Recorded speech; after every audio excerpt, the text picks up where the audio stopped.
یہ سن 1971 کی بات ہے کہ ایران کے شہنشاہ رضا شاہ نے ایران میں 2500 سالہ بادشاہت کا جشن منانا شروع کیا جو سال بھر جاری رہا۔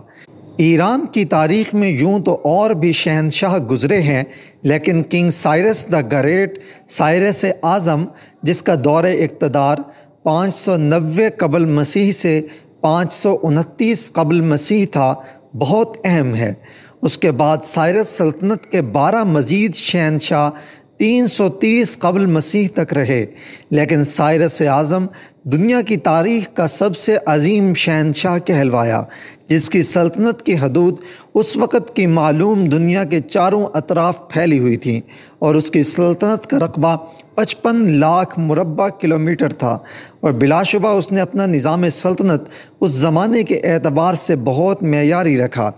ہاں، یہ ضرور ہے کہ عراق، دریائے فرات، دریائے دجلہ کی سرزمین بابل اور نینوا بھی ایرانی تہذیب کی طرح ایک ترقی یافتہ معاشرہ تھا، جس میں حمورابی جیسے بادشاہ نے دنیا میں پہلی بار مملکت اور حکومت کے اعتبار سے ایک باقاعدہ آئین دیا تھا، اور ان قوانین کو اس نے بابل کے شہر کے سب سے اہم چوراہے پر پتھر کی ایک بڑی لوح پر کنندہ کروا دیا تھا، جس میں عوام سے لے کر بادشاہ، وزیر اعظم، اعلیٰ عہدیداران سب کے حوالے سے حقوق و فرائض کا تعین کر دیا تھا۔ اسی نینوا و بابل کی تہذیب میں بخت نصر جیسا عظیم مگر متکبر بادشاہ گزرا تھا، جس نے اس زمانے میں بڑی بلند و بالا عمارات تعمیر کروائیں اور معلق باغات بنوا کر دنیا کو حیران کر دیا۔ اس نے بڑی فتوحات بھی کیں۔ فلسطین کی فتح پر اس نے 40,000 سے زیادہ یہودیوں کا قتل عام کیا، اور باقی یہودیوں کو فلسطین سے پکڑ کر عراق لے آیا اور ان کو جلاوطنی میں یہاں نہایت ذلت آمیز زندگی گزارنے پر مجبور کیا۔ بخت نصر جو دہریہ تھا، اس کے بارے میں روایت ہے کہ جب وہ اپنی طاقت اور اقتدار کے نشے میں بدمست تھا تو اس نے غرور میں کہا کہ ہے کوئی جو اس کا مقابلہ کرے۔ اسی وقت ایک غیبی ہاتھ سامنے آیا اور اس نے دیوار پر لکھ دیا کہ تیری سلطنت کا زوال لکھ دیا گیا ہے۔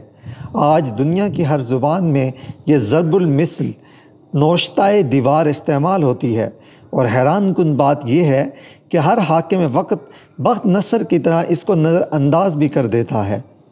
اسی طرح ایران میں سائرس سے قبل زرتشت، ایرانی زرتشت مذہب کا بانی، جسے پارسی یعنی آتش پرست اپنا پیغمبر مانتے ہیں، 628 قبل مسیح سے 551 قبل مسیح رہا۔ شروع میں اس کے مذہب کی بہت مخالفت ہوئی۔ 628 قبل مسیح میں شمالی ایران میں پیدا ہونے والے زرتشت نے 40 برس کی عمر میں شمالی ایران کے بادشاہ دشتاپسا کو اپنا ہم خیال بنا لیا۔ زرتشت 77 برس کی عمر میں انتقال کر گیا۔ پارسی مذہب کی کتاب اوسطا ہے۔ اس مذہب میں نیکی اور بدی کے خداؤں کا ذکر ہے، مگر وہ واحد خدا کو نیکی کا خدا مانتے ہیں۔ یہودیوں کی طرح ان کے مذہب میں بھی یہ ہے کہ جو شخص آتش پرست ماں اور باپ کی اولاد نہیں ہوگا وہ پارسی یا آتش پرست نہیں ہو سکتا۔ سائرس کے زمانے تک زرتشت کا یہ آتش پرست مذہب، جو ایران کے سرد خطے سے ابھرا تھا، ایک بڑا مذہب بن گیا۔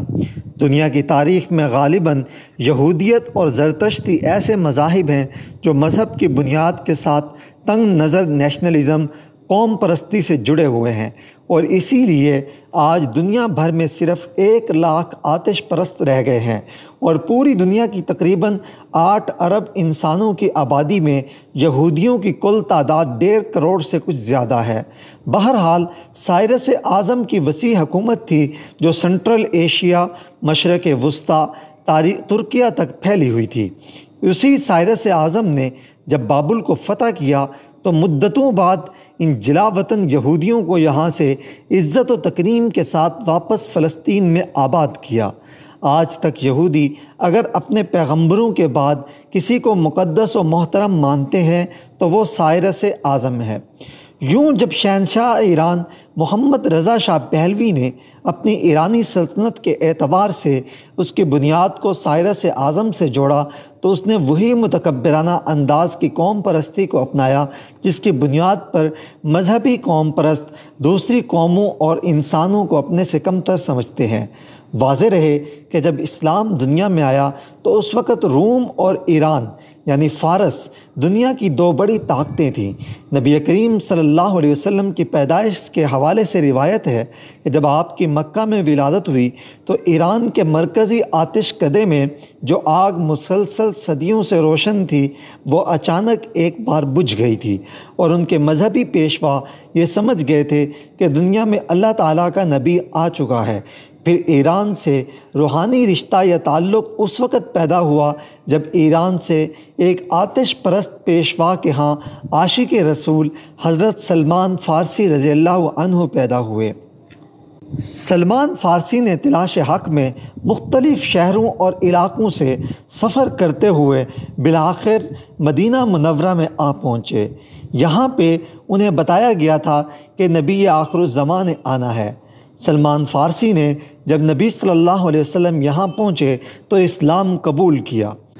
یہی سلمان فارسی تھے جنہوں نے غزوہ خندق کے موقع پر نبی کریم صلی اللہ علیہ وسلم کو بتایا کہ ایران میں ایسے مواقع پر خندق کھود کر دفاعی جنگ لڑی جاتی ہے، اور پھر ان کے مشورے پر عمل کرتے ہوئے مدینہ منورہ کے ارد گرد خندق کھودی گئی۔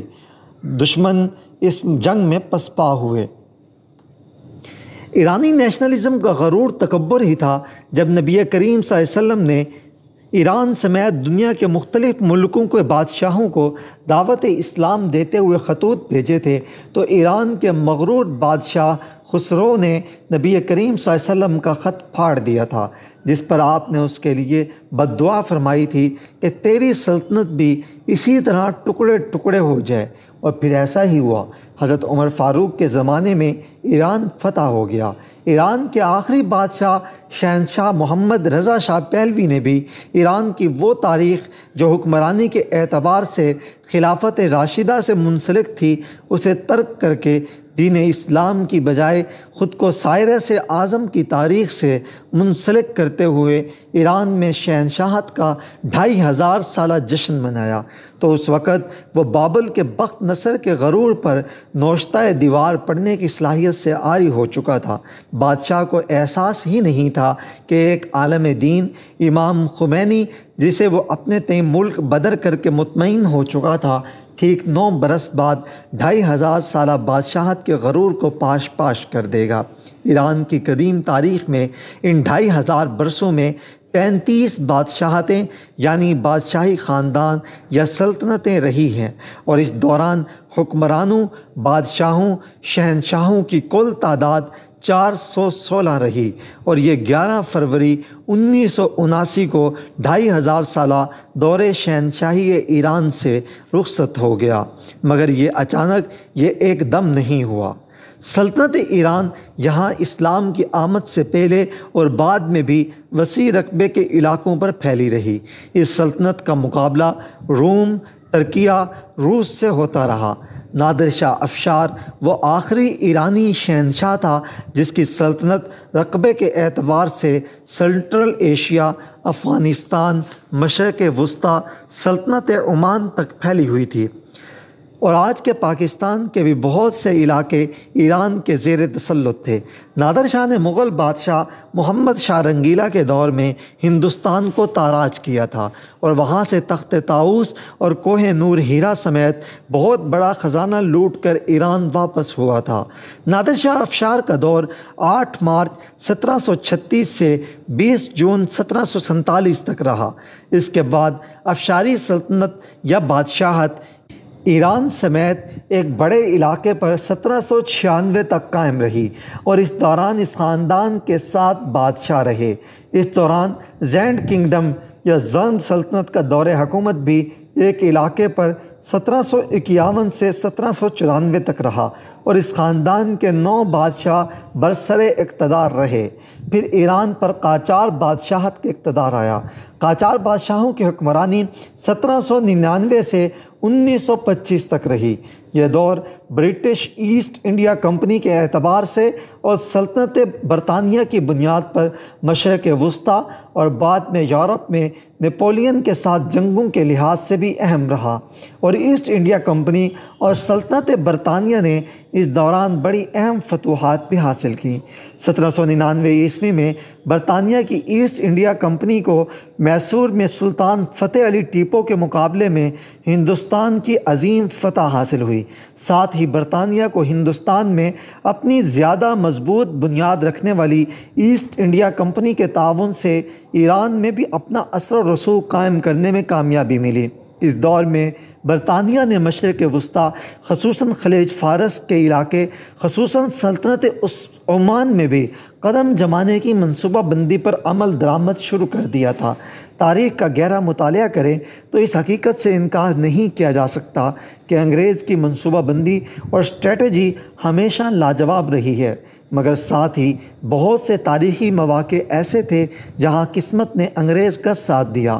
ایران، افغانستان اور سنٹرل ایشیا میں بنیادی طور پر روس اور برطانیہ کے درمیان گریٹ گیم کے حوالے سے سازشیں، لڑائیاں اور جنگیں اسی دور سے شروع ہو چکی تھیں۔ اس زمانے میں 1 نومبر 1856 سے 4 اپریل 1857 5 مہینے 3 دن اینگلو پرشین جنگ جاری رہی۔ یہ جنگ ایرانی قاجار بادشاہ اور ہرات پر دعویٰ کے امیر، جن کو کابل کے حکمران اور انگریز کی سپورٹ حاصل تھی، ان کے درمیان لڑی گئی، اور اس میں فوج کے اعتبار سے ہندوستان نے بنیاد رکھنے والی ایسٹ انڈیا کمپنی کی فوجی امداد حاصل تھی۔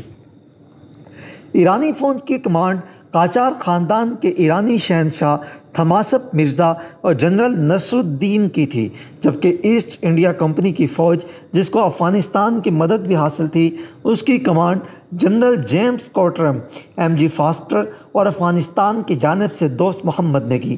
انگریز اور برطانوی فوج تقریباً 1 لاکھ تھی، جبکہ ایرانی فوج اس کے مقابلے میں کم تھی۔ ایران کو جنگ میں شکست ہوئی، نتیجے میں معاہدہ فارس ہوا اور ایران کو ہرات سے دستبردار ہونا پڑا۔ یہ جنگ 4 اپریل 1857 میں، یعنی ہندوستان کی جنگ آزادی کے 1 مہینہ 6 دن پہلے ختم ہو گئی۔ اگر یہ جنگ کچھ دیر چلتی تو انگریز کو ہندوستان اور ایران دونوں مقامات پر شدید مشکلات کا سامنا کرنا پڑتا۔ یہ بھی ممکن تھا کہ ان دونوں مقامات پر انگریزوں کو شکست ہو جاتی۔ معاہدے کے مطابق ایران نے 1863 میں ہرات کو افغانستان کے دوست محمد کے حوالے کر دیا، مگر ساتھ ہی ایران اور روس کی جنگیں بھی 1804 سے 1813 اور پھر 1826 سے 1828 کے درمیان رہیں۔ پہلی روس فارس جنگ 1804 تا 1813 تک کی جنگوں میں روس اور ایران کے ہزاروں افراد جاں بحق ہوئے۔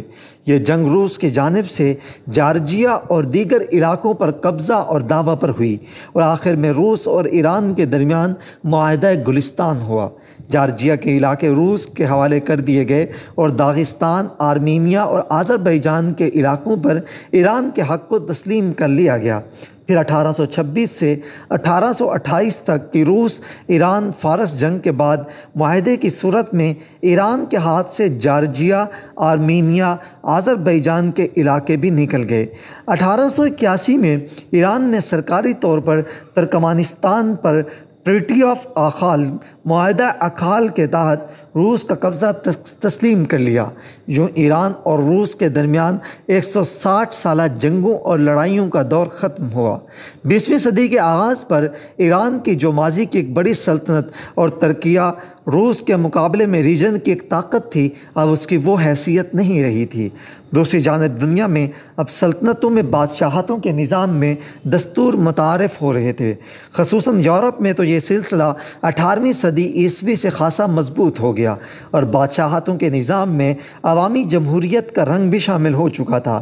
مگر مسلمانوں کے ہاں سلطنت عثمانیہ، افغانستان اور ایران میں ابھی ایسی سیاسی اصلاحات متعارف نہیں ہوئی تھیں۔ بادشاہ مطلق العنان تھے۔ ایران میں انقلابی صورتحال کے بعد 1905 میں پہلا آئین نافذ العمل ہوا۔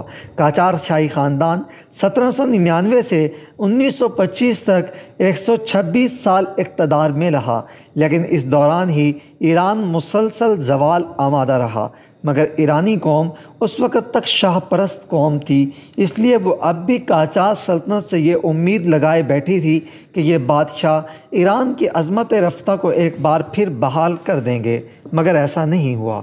1905 کے آئین کے تحت 1906 میں ایران میں پارلیمنٹ وجود میں آ گئی، مگر جمہوری مزاج نہیں آ سکا۔ 1909 میں قاجار بادشاہ کو ایک بار پھر روس کے مقابلے میں شکست ہوئی اور روس نے شمالی ایران کے کچھ علاقوں پر قبضہ کر لیا۔ 1911 میں قاجار بادشاہت کے خلاف کوچک خان کی جنگل تحریک شروع ہوئی۔ پہلی جنگ عظیم کے دوران برطانیہ نے ایران کے مغربی حصے پر قبضہ کر لیا۔ پھر پہلی جنگ عظیم شروع ہو گئی تو ایران اگرچہ اس جنگ میں براہ راست شریک نہیں ہوا، مگر 1914 سے 1920 کے دوران ترکوں نے آرمینینز کا قتل عام کیا۔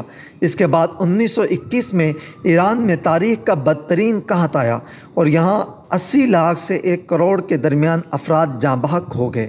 اب ایرانی واقعی قاجار سلطنت کے خلاف ہو گئے تھے اور کوئی تبدیلی چاہتے تھے، کیونکہ ایران کے ہمسائے میں ترکیہ میں خلافت عثمانیہ کی شکست کے بعد مصطفیٰ کمال پاشا نے ترکی کو آزاد اور محفوظ کر لیا تھا اور جدید ماڈرن انداز کی معاشرت کو اپنایا تھا۔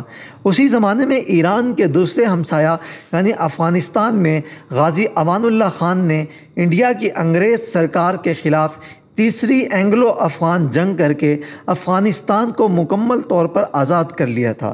اسی سال ایران میں قاجار بادشاہ کا تخت الٹ دیا گیا اور جنرل رضا شاہ وزیر اعظم ہو گئے، اور پھر 1925 میں رضا شاہ نے اپنی بادشاہت کا اعلان کر دیا۔ یوں ایران میں پہلوی سلطنت کا آغاز ہوا۔ جنگ عظیم اول کے دوران ہی روس میں لینن اور اسٹالن کمیونسٹ انقلاب لے آئے تھے۔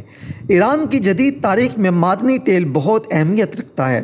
برطانیہ کی آئل کمپنی نے 26 مئی 1908 کو یہاں تیل کے ذخائر دریافت کر لیے تھے۔ 1909 میں اینگلو پرشین آئل کمپنی نے یہاں تیل کی پیداوار شروع کر دی تھی۔ اس کمپنی نے یہاں براہ راست اس پر کنٹرول کے حقوق حاصل کر لیے اور اس میں مستقبل میں 37 سال تک کوئی تبدیلی نہ کرنے کا معاہدہ ہوا۔ 1935 کے بعد اسی کمپنی نے 60 سال کے لیے معاہدہ کر لیا، مگر تیل کی پیداوار کے باوجود ایران میں قابل ذکر خوشحالی نہیں آئی اور ایران نے ترقی نہیں کی۔ 1925 سے 1941 تک پہلوی خاندان کے پہلے بادشاہ رضا شاہ، جو ایران کے آخری بادشاہ محمد رضا شاہ کے والد تھے، ان کا اقتدار رہا۔ اس دوران برطانیہ سوویت یونین مفادات کی وجہ سے ایران میں ان دونوں کے درمیان کھنچاؤ شروع ہو گیا۔ قاجار شاہی خاندان کے بعد جب پہلوی جنرل رضا شاہ برسر اقتدار آئے تو عوام نے ان سے امیدیں باندھ لیں۔ رضا شاہ اس کا ادراک رکھتے تھا، وہ یہ جانتے تھے کہ اگر انہوں نے جلد عوام کے لیے بڑے کام نہیں کیے تو عوام ان کے خلاف ہو جائیں گے۔ اس دوران شاہ نے ایران میں ریلوے کے ایک پروجیکٹ کو جرمن کمپنی کے حوالے کیا تھا۔ جب دوسری جنگ عظیم شروع ہوئی تو سوویت یونین جرمنی کے درمیان اتحاد کا معاہدہ تھا، جس کو جرمنی کے ہٹلر نے توڑ دیا تھا، اور پھر سوویت یونین جرمنی کے خلاف اتحادیوں کی صف میں شامل ہو گیا۔ اب برطانیہ اور سوویت یونین دونوں یہ چاہتے تھے کہ یہاں سے اسلحہ کی ترسیل ہو اور اس میں یہ ریلوے پروجیکٹ استعمال ہو، جس پر جرمن ایران ریلوے پروجیکٹ کے جرمن مینیجر نے انکار کر دیا۔ یوں سوویت یونین کی فوجیں شمال سے ایران میں داخل ہو گئیں اور برطانوی فوجیں خوزستان اور سینٹرل ایران میں داخل ہو گئیں۔ اگرچہ اس موقع پر رضا شاہ کو ان کے بیٹے نے مشورہ دیا تھا کہ وہ سوویت یونین اور برطانیہ کی بات مان لیں اور جرمن ریلوے پروجیکٹ کو اسلحہ کی ترسیل کے لیے استعمال کرنے دیں، مگر رضا شاہ نے انکار کر دیا۔ اس کے بعد 26 اکتوبر 1919 میں پیدا ہونے والے رضا شاہ کے بیٹے محمد رضا شاہ کو 22 برس کی عمر میں ایران کا بادشاہ بنا دیا گیا۔ یہ پہلوی خاندان کے دوسرے اور ایران کے آخری بادشاہ تھے جو 16 ستمبر 1941 کو تخت نشین ہوئے۔ ان کی پہلی شادی مصری شہزادی فوزیہ سے ہوئی تھی، جس کے بارے میں بیان کیا جاتا ہے کہ اس وقت ایران ترکیہ عراق کے درمیان اتحاد تھا اور ترکیہ کے صدر اتاترک مصطفیٰ کمال پاشا یہ چاہتے تھے کہ مصر بھی اس اتحاد میں شامل ہو جائے۔ اس لیے انہوں نے ایران کے بادشاہ کو یہ مشورہ دیا تھا کہ وہ اپنے بیٹے کی شادی مصر کے بادشاہ کی شہزادی سے کرا دیں۔ یوں محمد رضا شاہ کی پہلی شادی 1939 میں مصر کی شہزادی فوزیہ سے ہوئی۔ یہ ملکہ ایران کی ملکہ کے طور پر 1948 تک رہیں، مگر دونوں میں تعلقات کبھی خوشگوار نہ ہو سکے۔ محمد رضا شاہ کی دوسری شادی ملکہ ثریا اسفندی بختاری سے 1951 میں ہوئی اور یہ شادی 1958 تک قائم رہی۔ کہا جاتا ہے کہ ملکہ ثریا کے ساتھ ان کے تعلقات بہت خوشگوار تھے، آپس میں محبت بھی تھی، مگر شہنشاہ کو ولی عہد کی ضرورت تھی اور ملکہ ثریا سے ولی عہد پیدا نہ ہو سکا۔ محمد رضا شاہ یہ چاہتے تھے کہ وہ ملکہ ثریا کے ہوتے ہوئے دوسری شادی کر لیں، مگر ثریا کو یہ برداشت نہیں تھا، تو طلاق کے بعد شہنشاہ رضا شاہ نے تیسری شادی فرح دیبا سے کی، جن سے 31 اکتوبر 1960 کو ولی عہد کی پیدائش ہوئی، جس کے بعد شہنشاہ کی تاج پوشی ہوئی۔ شہنشاہ محمد رضا شاہ کو پہلے شدید نوعیت کے سیاسی بحران کا سامنا 21 جولائی 1952 میں کرنا پڑا، جب ایران کے 35ویں وزیر اعظم کے طور پر ڈاکٹر مصدق عوام کے بھاری ووٹوں سے منتخب ہوئے۔ یہ 19 اگست 1953 تک ایران کے ایسے وزیر اعظم رہے جو ایران میں برطانیہ امریکہ کے مفادات کے خلاف تھے۔ انہوں نے اقتدار میں آتے ہی برطانوی آئل کمپنی کو قومی ملکیت میں لے لیا اور حالات اتنے خراب ہوئے کہ شاہ کی بادشاہت اور جان کو خطرات لاحق ہوئے اور پھر شاہ ایران ملک سے چلے گئے۔ ڈاکٹر مصدق بائیں بازو سے تعلق رکھتے تھے اور ان کو سوویت یونین کی حمایت حاصل تھی۔ پھر کچھ دن بعد ہی امریکہ کی CIA اور برطانوی خفیہ ایجنسی کی سازش سے ڈاکٹر مصدق حسین کی حکومت کو ختم کر دیا گیا، جس میں اہم کردار ایرانی فوج نے ادا کیا تھا۔ وزیر اعظم ڈاکٹر مصدق حسین کو گرفتار کیا گیا اور شہنشاہ ایران واپس وطن آئے۔ 1953 کے بعد شہنشاہ ایران ایک جانب امریکہ کے ممنون اور احسان مند تھے، تو دوسری جانب انہوں نے اب اپنے مخالفین کو دبانے اور مٹانے کے لیے سخت اقدامات کیے۔ ایرانی خفیہ ایجنسی اب ملک بھر میں خوف و ہراس کی علامت بن گئی تھی۔ کوئی ذرا بھی زبان کو جنبش دیتا تو اسے گرفتار کر کے مار دیا جاتا یا شدید تشدد کیا جاتا، بعض کو ملک بدر کر دیا جاتا۔ ایران نے اسرائیل کو تسلیم کیا ہوا تھا اور ایران کے علاقے اور خلیج فارس میں امریکہ کا سپاہی تصور کیا جاتا تھا۔ اسی طرح صدر ایوب خان اور پھر صدر جنرل یحییٰ خان بھی پاکستان کے اندر امریکی حمایت یافتہ تصور کیے جاتے تھے اور ساتھ ہی سعودی عرب بھی امریکہ کا حمایتی تسلیم کیا جاتا تھا۔ 16 دسمبر کو ایران کے مشرقی ہمسائے یعنی پاکستان میں بھارت سے جنگ کے بعد مشرقی حصہ الگ ہو کر بنگلہ دیش بن گیا۔ اسی سال شہنشاہ محمد رضا شاہ نے بھارت کا سرکاری دورہ بھی کیا اور بھارت سے قریبی تعلقات کو مزید مضبوط کرنے کا عہد کیا تھا۔ 28 اکتوبر 1964 کو شہنشاہ ایران نے ایک قانون کی منظوری دی تھی، جس کے تحت ایران میں امریکی فوجی مشن کے تمام افراد کو سفارتکاروں کے ہم پلہ قرار دیا گیا تھا، یعنی امریکی فوجیوں کو ایران میں ویانا کنونشن کے تحت یہ اختیار حاصل تھا کہ وہ جو چاہیں کر لیں، ان پر ایران کا کوئی قانون لاگو نہیں ہوتا۔ 29 اکتوبر 1964 کو یعنی اس قانون کی منظوری کے دوسرے روز امام خمینی نے قم کے مدرسہ میں وہ شورائے آفاق تقریر کی جو ایران کے انقلاب کا سنگ میل ثابت ہوئی۔ اس تقریر کے جرم میں امام خمینی کو گرفتار کر کے ملک بدر کر دیا گیا۔ 70 کی دہائی کے اندر افغانستان میں بادشاہت کا تختہ الٹ دیا گیا تھا اور یہاں براہ راست سوویت مداخلت شروع ہو گئی تھی۔ اس کے ساتھ ہی ایران میں شہنشاہ کے خلاف تحریک شدت اختیار کرتی گئی۔ 8 ستمبر 1978 کو تہران میں فوج کی جانب سے احتجاج کرنے والے بڑے مجمع پر فائرنگ کر دی اور بہت بڑی تعداد میں لوگ جاں بحق ہو گئے۔ اس واقعے کو سیاہ جمعہ یعنی بلیک فرائیڈے قرار دیا گیا۔ اس کے بعد مفاہمت کی جو امیدیں تھیں وہ بھی ختم ہو گئیں اور 16 جنوری 1979 کو شاہ کا اقتدار ختم ہو گیا۔ 1974 میں پہلی مرتبہ شاہ ایران کو تشخیص کے بعد بتایا گیا تھا کہ ان کو خون کا کینسر ہے۔ اس کے بعد شاہ نے عوام میں آنا کم کر دیا۔ 1978 میں شاہ نے اپنا ہنگری اور بلغاریہ کا طویل دورہ منسوخ کر دیا۔ انہوں نے پورا موسم سرما بحیرہ کیسپیئن کے ساحل کی شاہی تفریح گاہ میں گزارا۔ ان کا علاج فرانسیسی ڈاکٹر جین برنارڈ نے کیا اور اس کا علم کچھ عرصے بعد فرانس کی حکومت کو ہو گیا اور ستمبر 1978 کو یہ خبر امریکی حکومت کو بھی معلوم ہو گئی۔ اس کے بعد شہنشاہ نے جلاوطنی میں بھامانس میں جزیرہ خریدنے کی کوشش کی، مگر وہاں کے عوام کے دباؤ کی وجہ سے یہ ممکن نہ ہو سکا۔ قصہ مختصر، وہ امریکہ سمیت کسی بھی مغربی ملک میں سیاسی پناہ حاصل نہ کر سکے۔ آخر مصر میں ان کو پناہ ملی اور یہاں کینسر ہی کی وجہ سے 27 جولائی 1980 کے قاہرہ میں ان کا انتقال ہوا۔ 1970 سے 1977 تک دنیا کے سب سے امیر طاقتور شہنشاہ تھے۔ یوں اس وقت کے طاقتور شہنشاہ کو آخر عوامی قوت کے سامنے ہتھیار ڈالنا پڑے اور پھر جلاوطنی میں دنیا سے یوں رخصت ہوئے کہ جس سلطنت اور ملک کے وہ بادشاہ تھے وہاں دفن بھی نہ ہو سکے، اور جس اپنی سلطنت کا انہوں نے 2500 سالہ جشن منایا تھا، اس جشن کے صرف 9 سال بعد یہ ساری سلطنت پاش پاش ہو گئی اور بادشاہ کو اپنا ملک چھوڑنا پڑا۔